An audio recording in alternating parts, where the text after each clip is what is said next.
नमस्कार दोस्तों, मैं हूं नीरज राय। स्वागत है आपका फार्मा हर्ट्स में। आज के वीडियो में हम लोग बात कर रहे हैं नंबनेस और टिंगलिंग के बारे में, जो कि एक बड़ी प्रॉब्लम होती है किसी भी पेशेंट के लिए।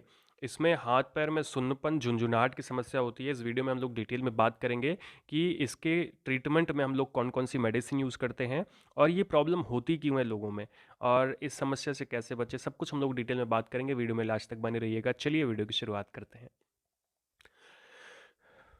दोस्तों, सबसे पहले अगर हम लोग नंबनेस और टिंगलिंग के बारे में बात करें तो नंबनेस और टिंगलिंग का मतलब क्या होता है। तो ये एक तरह से एबनॉर्मल सेंसेशन होती है आपके बॉडी में। ये कहीं पर भी हो सकती है, लेकिन ज़्यादातर जो देखा जाता है नंबनेस की प्रॉब्लम फिंगर्स में, हैंड्स में, फीट में और आपके आर्म्स और लेग्स में होती है। यानी कि हाथ पैर में, खास करके हाथ पैर की जो एंडिंग्स होती हैं वहाँ पे आपको टिंगलिंग और नंबनेस यानी सुन्नपन और झुंझुनाहट की समस्या ज़्यादा देखी जाती है, जबकि होने को कहीं भी हो सकती है।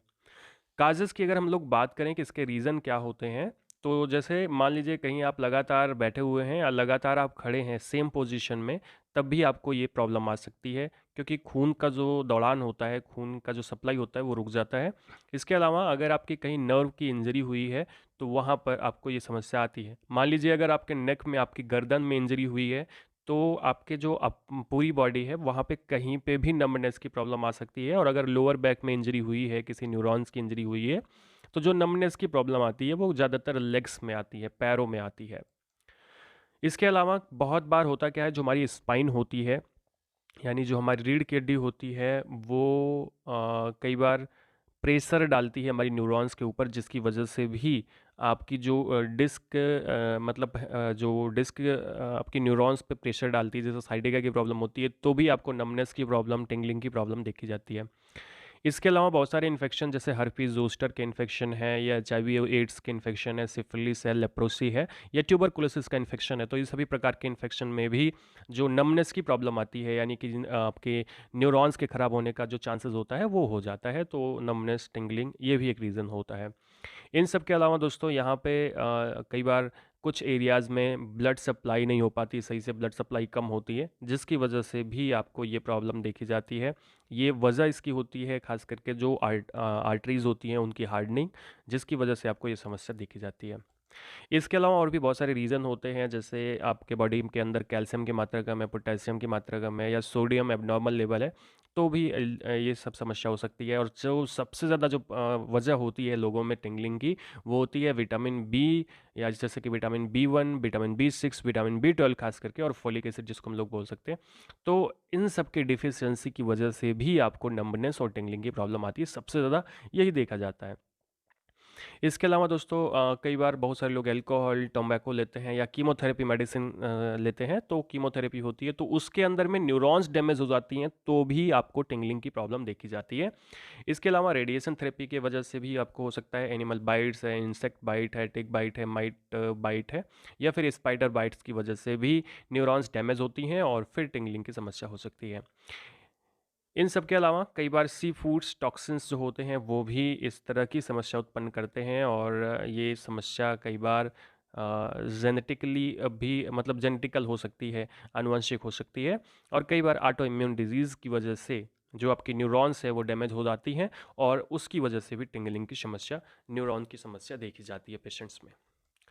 अभी दोस्तों हम लोग बात करें कि साइन और सिम्टम्स क्या होते हैं, तो बिल्कुल कुछ नहीं है कि आपको हाथ पैर में सुन्नपन होता है, टिंगलिंग यानी कि झुंझुनाहट होती है, और कई बार स्वेलिंग की फीलिंग आती है। जैसे आपका हाथ कई बार दब जाता है तो जैसे लगता है ना सूज गया है, फूल गया है, तो वो समस्या देखी जाती है, वो सिम्टम्स यहाँ पे आते हैं। कुछ इंस्ट्रक्शंस की हम लोग बात कर लेते हैं। इंस्ट्रक्शन में जैसे कि होता क्या है कि अगर कोई पेशेंट है, कोई भी व्यक्ति है ऐसा जो अल्कोहलिक है, बहुत ज़्यादा अल्कोहल पीता है, तो तुरंत उसका अल्कोहल बंद कर देना चाहिए कंप्लीटली, तुरंत से। इसके अलावा टोबैको अगर ईटर है, या मतलब तंबाकू खाता है, पान मसाला खाता है, तो उसको भी बंद कराना चाहिए। और अगर पेशेंट डायबिटिक है तो सबसे पहले डायबिटीज़ को कंट्रोल करो, क्योंकि डायबिटीज़ की वजह से भी न्यूरॉन्स जो है वो डैमेज होती हैं, और न्यूरॉन्स के डैमेज होने से आपको नंबनेस और टिंगलिंग की समस्या होती है। तो उसके लिए हम लोग ओरल मेडिसिन ना दे करके इंसुलिन देते हैं, जो प्लेन इंसुलिन होता है वो दिया जाता है। उससे आपकी जो टिंगलिंग की प्रॉब्लम है, जो जैसे डायबिटीज़ की जो प्रॉब्लम है वो ठीक हो जाएगी, तो नमनेस, टिंगलिंग ये सब ठीक हो जाएगी, न्यूरॉन्स ठीक हो जाएंगे। दोस्तों आप सबसे इम्पोर्टेंट चीज़ हम लोग बात कर लेते हैं कि ट्रीटमेंट में यहाँ पे कौन कौन सी मेडिसिन दी जाती है। तो अगर अभी तक आपने वीडियो को देखा है दोस्तों, अगर वीडियो अच्छा लग रहा हो तो वीडियो को लाइक करिएगा, चैनल को ज़रूर सब्सक्राइब कर देना। अभी हम लोग बात करते हैं ट्रीटमेंट के बारे में। यहाँ पे हम लोग मेडिसिन देते हैं। सबसे पहला जो है वो इंजेक्शन है, न्यूरोबियान इंजेक्शन। अगर टिंगलिंग की प्रॉब्लम लगातार आ रही है, नमनेस की प्रॉब्लम, तो न्यूरोबियान 2 ml का इंजेक्शन दिया जाता है, IM दिया जाता है। ये डेली देते हैं 5 से 10 दिन के लिए। ये आपके बॉडी के अंदर में जो विटामिन्स की कमी होती है, खास करके जो विटामिन B12, फोलिक एसिड की कमी होती है, उसको पूरा करने के लिए दी जाती है।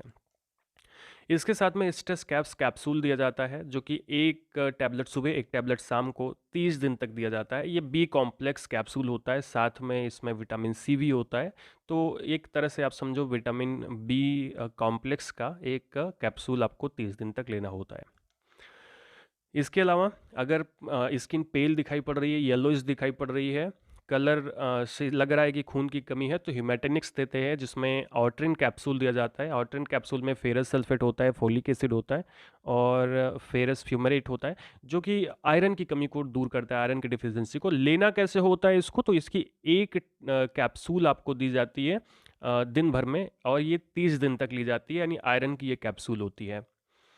अब मान लीजिए कि विटामिन बी कॉम्प्लेक्स इफेक्टिव नहीं हो रहा है, ये इसकी वजह लेने के बाद भी हम ठीक नहीं हो पा रहे हैं, तो यहाँ पे इंजेक्शन मिकोनव दिया जाता है। मिकोनव 500 mg में इंजेक्शन आता है। IM दिया जाता है 10 दिन के लिए, दिन भर में एक इंजेक्शन दिया जाता है।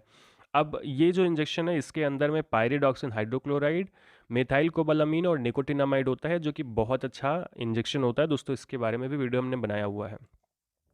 इसके साथ में मिकोनव टैबलेट दी जाती है। देखो सेम, मतलब मैं ब्रांड बता रहा हूँ, आप चाहें तो सेम कंपोजिशन की आप कोई भी दूसरी मेडिसिन यूज़ कर सकते हैं। कोई ब्रांड ज़रूरी नहीं कि आप यही यूज़ करें, नहीं मिलती तो दूसरी यूज़ कर सकते हैं। जिसमें मिकोबालामीन, मिथाइल कोबालामीन होता है। ये 500 mg की टैबलेट होती है। इसे दिन में 3 बार दिया जाता है, 2 से 3 हफ्ते के लिए, सॉरी 2 से 3 महीने के लिए ये दी जाती है। और वैसे मैं आपको बताऊं, अगर ये जो टैबलेट है दिन भर में एक दी जाए तब भी बहुत है। अगर प्रॉब्लम बहुत ज़्यादा है, सीवियर है, तो आप इसे दिन में 3 बार दे सकते हैं। इसके अलावा अगर पेशेंट अल्कोहलिक है, अल्कोहल तुरंत बंद कराना चाहिए कंप्लीटली। और क्योंकि अल्कोहल बंद होगा तो विड्रॉल सिम्टम आएगा, तो विड्रॉल सिम्टम आ रहा है तो वहाँ पे उसको ठीक करने के लिए काम्पॉस टैबलेट दी जाती है 5 mg में, जो डाइजीपाम होती है, और ये विड्रॉल सिम्टम्स को दूर करती है। इसके अलावा अगर पेशेंट डायबिटिक है, तो जैसा कि मैंने आपको पहले बताया कि डायबिटिक में हम लोग प्लेन इंसुलिन देते हैं, ओरल मेडिसिन नहीं देते हैं।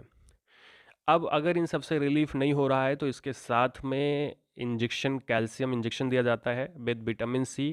10 cc का इंजेक्शन होता है। IV दिया जाता है, स्लोली स्लोली दिया जाता है, बिल्कुल धीरे से, और इसे 5 दिन तक दिया जाता है डेली।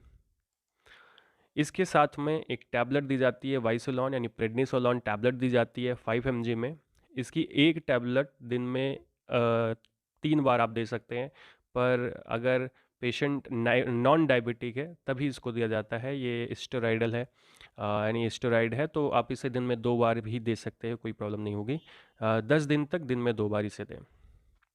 तो दोस्तों ये था छोटा सा वीडियो आपको इन्फॉर्मेटिव लगा हो, अच्छा लगा हो, तो चैनल को सब्सक्राइब करिएगा, वीडियो को लाइक करिएगा, दोस्तों के पास ज़रूर शेयर करिएगा। दोस्तों अगर आप हमें सपोर्ट